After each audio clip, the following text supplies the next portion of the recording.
Full Moon sale காலை 9 மணியிலிருந்து இரவு 12 மணி வரை மே 31 ஒரு நாள் மட்டும். தமிழ்நாட்டில் பத்திரப்பதிவு அலுவலகங்களில் லஞ்சம் வாங்குவதை தவிர்க்க கூடுதல் கட்டுப்பாடுகள் விதித்து கண்காணிக்கப்படுவதாக அமைச்சர் லோகேஷ் தமிழ்ச்செல்வன் தெரிவித்திருக்கிறார். நாமக்கல் மாவட்டம் ராசிபுரத்தில் பேட்டியளித்த அவர் லஞ்சம் வாங்கக்கூடாது என எச்சரிக்கை விடுத்தும் அதை பொருட்படுத்தாமல் பெறுவோர் தொடர்ந்து கைது செய்யப்பட்டு வருவதாக கூறினார்.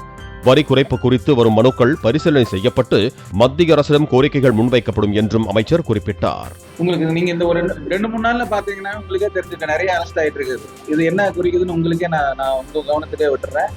நிறைய கட்டுப்பாடுகளை விதிச்சிருக்கிறோம். யாரும் லஞ்சம் வாங்கக்கூடாதுங்கிறது நாங்க ஸ்ட்ரிக்டா சொல்லியிருக்கோம். அதே மீறி லஞ்சம் வாங்குறவங்க வரிசையா பிடிபட்டு கொண்டிருக்கிறார்கள். இன்னும் நடவடிக்கைகள் தொடரும். ஃபுல் மூன் சேல் காலை 9 மணியிலிருந்து இரவு 12 மணி வரை மே 31 ஒரு நாள் மட்டும். பிளே ஸ்டோர் மற்றும் ஆப் ஸ்டோரில் இருந்து பாலிமர் செயலியை QR கோடு மூலம் பதிவிறக்கம் செய்யுங்கள்.